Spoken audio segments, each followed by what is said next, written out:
En septembre, vous sera présentée la 4e saison de la série Héritage, une série qui nous permet de découvrir des personnalités matapédiennes inspirantes qui ont décidé de laisser un héritage à leur descendance par l'entremise d'entrevues émouvantes.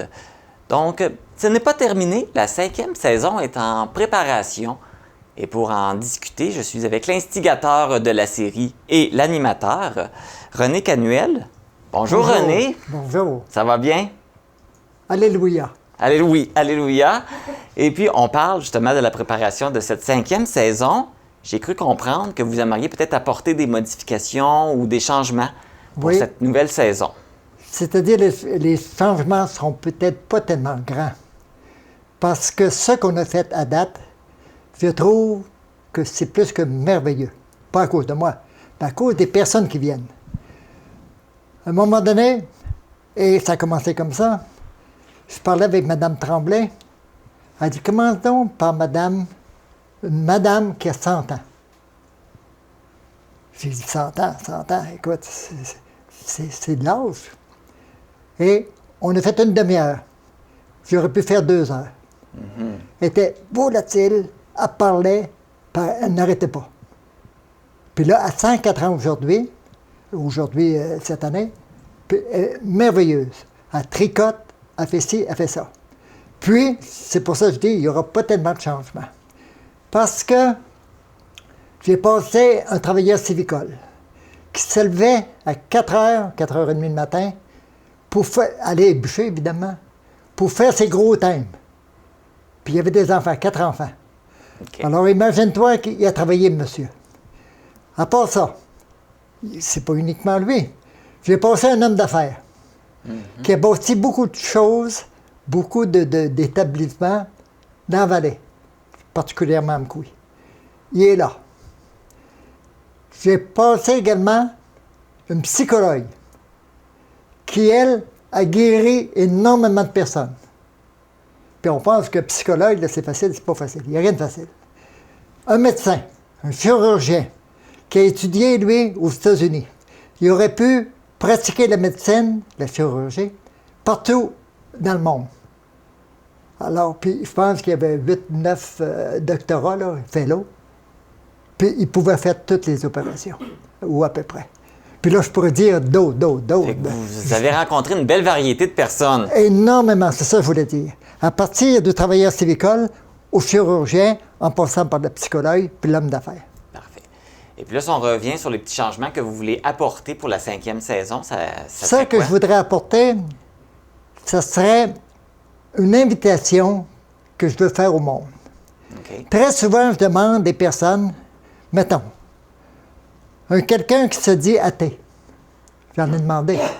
Ils ne veulent pas passer. Un agnostique. Puis je dis, bon, je ne sais pas, qui croire. Moi, j'aimerais, parce que la plupart des gens que j'ai passés, ce sont des gens qui ont une foi. Puis la foi, c'est pas forcément être à la messe du dimanche, c'est pas ça. Non, c'est plus large que ça. C'est croire en soi. Croire qu'on est capable de faire quelque chose. Et quand on vient au monde, on a un trésor. Il faut le polir. Il y en a qui héritent, ça s'appelle l'héritage. Il y en a qui héritent, mais des fois avec une hypothèque.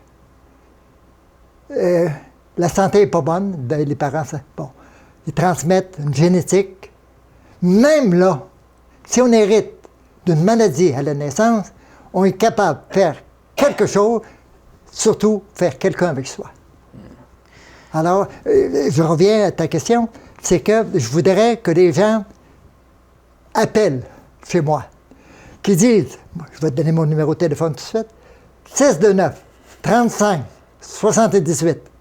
Puis je réponds tout le temps, Alléluia. Oui, et dans le fond, ce que je comprends, c'est qu'au lieu que ce soit vous qui allez chercher les invités, vous voulez que ce soit les invités qui viennent à vous. Exactement. Vous avez tout compris. Bon, c'est parfait. Et puis, combien de personnes que vous cherchez? Des personnes, je dirais 5-6, pas plus que ça. Là. Parce qu'une saison, avec le technicien extrêmement compétent, que tu connais sûrement, Oui. il fait un travail gigantesque de montage. Mais comme Il y a tellement de travail. Ici, il ne peut pas tout faire. Et si on en fait 6, là, c'est pas l'entrevue qui est longue. C'est le montage après. Puis là, il prend des photos, puis etc. Francis, il est demandé partout. À Radio-Canada, il refuse un salaire de 200 000 par année pour un petit salaire parce qu'il aime son travail. Donc, en fond, on invite les gens qui sont intéressés à participer à l'émission Héritage de vous contacter. Exactement. Parfait. C'est ça. C'est mon message. Bien, merci beaucoup, René. Au plaisir. Mais c'est pas terminé, parce qu'on a d'autres invités en studio. Et puis, ce sont des anciens participants qui vous avez pu voir dans les saisons précédentes, qui vont venir témoigner de leur expérience. Fait que mon premier invité, c'est Donald Brault, que vous avez probablement vu dans la saison numéro 3. Bonjour, Donald. Bonjour. Pourquoi vous avez accepté de participer à cette émission? Bien, j'ai accepté parce qu'on a fait une émission ensemble dans le mois d'avril avec René, puis j'ai trouvé ça formidable. Ça m'a permis de faire une rétrospective, un peu une analyse de ce que j'avais fait moi-même, en réalité, mais de dire aussi comment faut avoir des objectifs dans la vie. Moi, je croyais beaucoup dans la ville d'Amqui, je trouvais qu'il y avait des services qu'on ne voyait pas ailleurs, puis on avait tous les services en réalité. Il en manquait, donc j'ai pas fait rien tout seul, comme il dit, j'étais un homme d'affaires, j'étais dans l'enseignement aussi, évidemment. Et évidemment, on fait pas rien tout seul, mais il faut s'associer maintenant avec les bonnes personnes, des gens qui ont les mêmes objectifs que nous. Et moi, pour ma part, ça a été comme un miracle. Je remercie beaucoup René parce que personnellement, moi, ça a eu lieu dans le mois d'avril, notre interview. Mon épouse était avec moi, Dorothée. C'était une femme formidable. Elle était pleine de santé. Et je dois vous dire qu'elle est décédée le 21 septembre d'un ACV.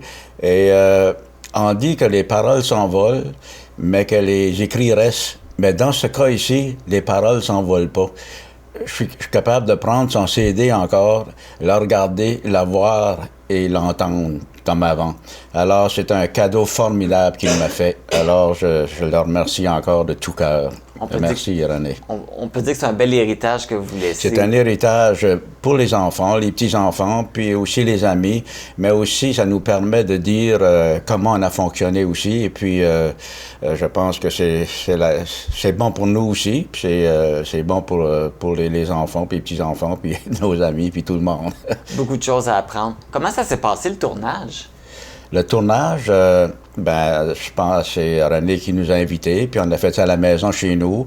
Mon épouse Dorothée est à côté de moi, et puis évidemment, il nous a fait raconter un peu notre vie amoureuse aussi, évidemment. Il m'a fait jouer de la guitare, il m'a fait faire toutes sortes de choses.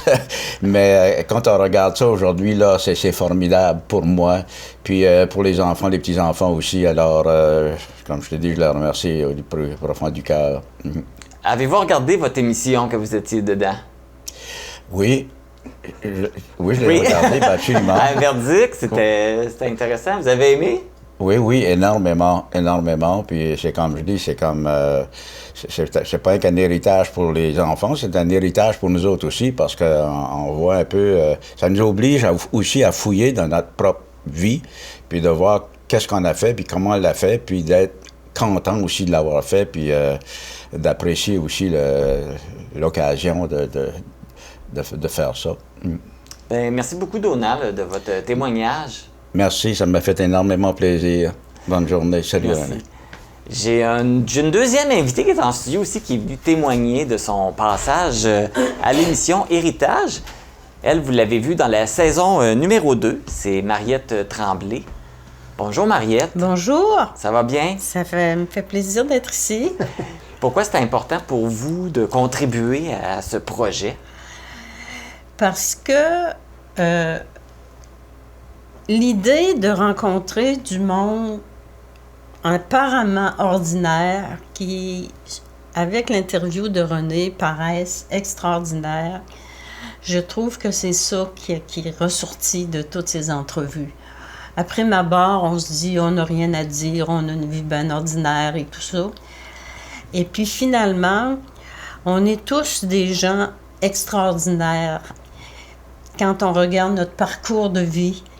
Et puis, en tout cas, moi, ça m'a... j'ai fait ça avec beaucoup d'humilité, me disant d'abord, bon, qu'est-ce que j'ai à raconter? Et puis finalement, quand je réécoutais l'émission, j'ai trouvé ça bon. Et je le dis en toute humilité. Très bon. J'avais un bon intervieweur qui est allé chercher, qui a réussi à aller chercher des morceaux de ma vie qui étaient plus secrètes ou plus personnelles. Et puis, je les ai partagés. Et quand j'ai écouté l'émission, j'étais émue de ce que j'ai pu partager, puis d'imaginer ce que ça a pu apporter à ceux qui l'ont écouté. Puis j'ai eu des témoignages. En tout cas, René en a eu aussi, il m'a transmis ça. Il faut dire qu'elle a perdu son mari, elle était très jeune. Puis il y a quelques années, elle a perdu son fils. OK. Alors, avec quelque chose à dire, à vivre. Fait que vous gardez un bon souvenir de cette expérience-là. Oui, je garde un bon souvenir. Et puis, je l'ai écouté, l'émission, pas souvent, mais quand je l'ai écouté, j'ai été émue de ma propre histoire. Fait que finalement, je me suis dit, ça a dû toucher d'autres personnes parce que... Puis je l'ai livré avec beaucoup de simplicité, sans larmes, sans exagération émotive, mais je pense que ça apportait du bien à ceux qui l'ont écouté. J'ai eu des témoignages, René en a eu, m'a partagé ça. Vous avez eu des beaux commentaires sur votre J'ai eu des passage. beaux commentaires, puis j'avoue que quand je l'ai écouté, je ne suis pas pour me vanter, mais j'ai trouvé que c'était une bonne entrevue, grâce naturellement à l'intervieweur. Non, grâce à toi. Fait que vous allez laisser un beau souvenir. Oui, puis c'est ça. Dans mon partage, j'ai oublié de nommer... moi, j'ai une petite fille qui est née de mon fils Blaise, mais Blaise a élevé aussi la fille de sa blonde, Geneviève, Mathilde. Et dans l'émission, j'ai pas parlé de Mathilde, puis ça y a fait de la peine à Mathilde.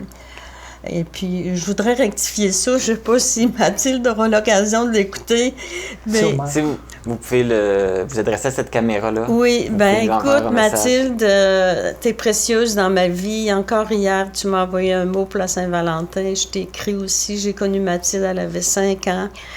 Et je la considère comme ma petite fille. Et puis, c'est un être merveilleux, plein d'amour. Et puis... je t'oublie pas, Mathilde, et puis j'ai été désolée de t'avoir oubliée. Je le regrette encore aujourd'hui, puis t'es dans mon cœur comme ma propre petite fille, Mathilde. Je t'aime. Tout est pardonné. Oui, faut t'avouer. Merci, Mariette, pour ce beau témoignage. Ça me fait plaisir. Merci de ton passage en studio. Merci. On parle, oui, il y a un animateur, oui, il y a des invités, mais c'est pas tout. Pour le succès d'une émission et que ça soit bien réalisé, bien, effectivement, ça prend un réalisateur. Je l'ai avec moi. C'est mon collègue que je côtoie tous les jours, Francis Pelletier. Bonjour, Francis. Salut, Marc. Salut, René. Ça va bien? Oui. Qu'est-ce que ça te prend pour réaliser une émission comme celle-là? Bien, ça prend du contenu, d'abord et avant tout. Puis c'est ce que René nous a apporté en 2018, quand il est venu nous voir pour la première fois, qu'il a cogné à la TVC, puis il a dit « J'ai une idée, on va faire des entrevues avec des gens, ça va s'appeler Héritage, embarquez-vous. » Tu sais, c'est à peu près résumé comme ça, décidé dans l'entrée ici. Puis on a dit oui, on est allé de l'avant avec l'idée, puis... le travail qu'il fait, c'est énorme, là, de contacter les gens, de fouiller leur histoire, de rassembler des invités. Les deux personnes qu'on vient d'entendre n'ont pas parlé, mais il y a toujours des invités surprises qu'on ne s'entend pas avoir, qui viennent amener une facette de plus de la vie des gens que juste dans leur témoignage, on n'aurait peut-être pas été chercher. Fait que ça, c'est extraordinaire. Parce que moi, je disais ceci. Très souvent, quelqu'un meurt. On y rend hommage. Les petits-enfants, les enfants. Mais pourquoi ne pas rendre hommage pendant qu'ils sont là? Ouais. C'est quelque chose qui ressort pas autant les gens qu'on interviewe, mais leurs enfants ou leurs petits-enfants qui sont présents au tournage disent « C'est tombé extraordinaire ce que vous faites. On n'aura pas besoin d'attendre qu'ils soient morts pour leur dire toutes leurs qualités. On va pouvoir leur dire tout de suite. » Fait que, tu sais, juste pour te donner une idée, Marc, là, avec la 4e saison qui va sortir cet automne, on va être rendu à plus de 60 épisodes de 30 minutes de présentés. On a déjà, à ce jour, interviewé 29 personnes de la Matapédia dans le cadre de cette émission-là. J'avais oublié, moi. Puis, il en reste à venir là, pour la 5e saison. Comme René disait, ben, on cherche des gens qui ont quelque chose à livrer de par leur histoire, de par leur expérience, qui peuvent en inspirer d'autres. Et puis, les tournages vont commencer là, au cours des prochains mois. Ça va se faire, disons, de avril à septembre-octobre prochain pour être diffusé à l'hiver prochain. Et on continue dans ce sens-là. C'est un beau filon pour mettre les gens de la Matapédia de l'avant. Ça prend combien de temps pour produire l'émission? Là? Vous la tournez, faire le montage, tout, ça peut prendre combien de temps? Bien, peut-être que les gens se posent la question à savoir qu'est-ce que ça représente comme implication que de participer à l'émission. René, il y a quelques rencontres téléphoniques puis en personne avec les gens pour les préparer à la journée de tournage.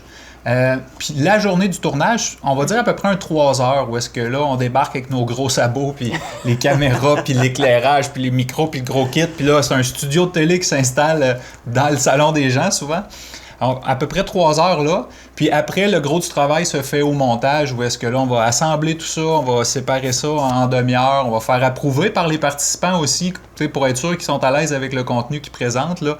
Parce que des fois, on se rappelle pas tout ce qu'on a dit après 3 heures d'entrevue. Non, c'est ça. Fait qu'ils repassent au travers Chez ça. des Myriam, ça a pris 5 heures. Ouais, il y a des places qui étaient plus longues d'autres. Puis une fois que tout ça est fait, il y a, dépendamment là, des invités, là, un 15 à 20 heures de travail par invité, par émission là, qui va suivre le travail de tournage. Et puis, les gens sont pas trop intimidés quand vous arrivez avec le matériel là, pour la télévision et tout? Certains, oui, mais souvent, ils ont été bien préparés d'avance. Là, ils savent un peu dans quoi ils se sont embarqués parce que René leur en a parlé, tout ça. Puis là, c'est intimidant un petit peu les lumières là, qui arrivent là, puis la caméra, puis le réalisateur qui dit « 3, 2, 1, en action ». Mais la première séquence sont un peu plus nerveux, puis après ça se passe, on oublie les caméras, puis c'est là qu'on a le contenu intéressant qui ressort. Là. Et j'imagine que tu as fait des belles rencontres lors de tous ces tournages-là, parce que toi, tu es là depuis le début, c'est toi qui réalises depuis la première émission. Puis c'est ce que je trouve extraordinaire de l'émission, c'est de rencontrer ces petites perles-là un peu partout dans la vallée, puis d'en apprendre un peu plus sur l'histoire de la vallée. Moi qui n'ai pas du coin, j'apprends à connaître des gens qui ont changé la donne dans le coin. Puis, je voulais juste terminer en disant que si les gens ne les ont pas encore vues, ces émissions-là, mais tout ça est encore disponible gratuitement 24 heures par jour, 7 jours par semaine, 365 jours par année. Ils ont juste les gens à se rendre sur le site internet de la TVC, tvcmatapédia.com. Il y a un onglet émissions et dans cette page-là, ils vont retrouver héritage. Tout ce qu'on a fait, toutes les 3 premières saisons sont déjà disponibles. La 4e va l'être l'automne prochain, comme tu le mentionnais d'entrée de jeu. Mais les 3 premières saisons, à regarder en boucle. Puis il y a des gens d'un peu partout sur la planète qui l'ont regardé parce qu'il y a des gens qu'on a interviewés qui ont des enfants en Colombie-Britannique, en Allemagne, ailleurs au Québec. Puis ils ont regardé et réécouté. En Asie. En Asie aussi. On sait que tu en as fait jouer à en Abu Chine Dhabi. aussi. Son garçon est en Chine. Ouais. Puis on a fait une émission avec. Ouais. Pardon? On l'a pris à Shanghai. Oh, ouais, c'est ça. Oui, il y aura quelqu'un de Shanghai, natif mon d'Amqui, en vedette dans la prochaine saison. On vient de vendre un punch. Là. Bon, c'est bon, on a une primeur, C'est bon. Ben, merci Francis, puis merci pour ton beau travail. Ça me fait plaisir. Avant de terminer, je vais avoir besoin de vous, René. Oui. J'ai pas noté votre numéro de téléphone. Je vais avoir besoin que vous le répétiez pour ceux qui sont intéressés à... 629, je vais le dire lentement, Oui. 35 78, Amkoui. Parfait. Donc, ceux qui sont intéressés à participer, vous pouvez appeler René. Je vous rappelle que la saison 4 va être diffusée en septembre sur nos ondes. Allez consulter notre grille horaire pour connaître les jours et les heures que l'émission va être diffusée. Donc, bonne émission, bonne écoute. Moi, je te remercie. Ben merci. Merci à tout le monde.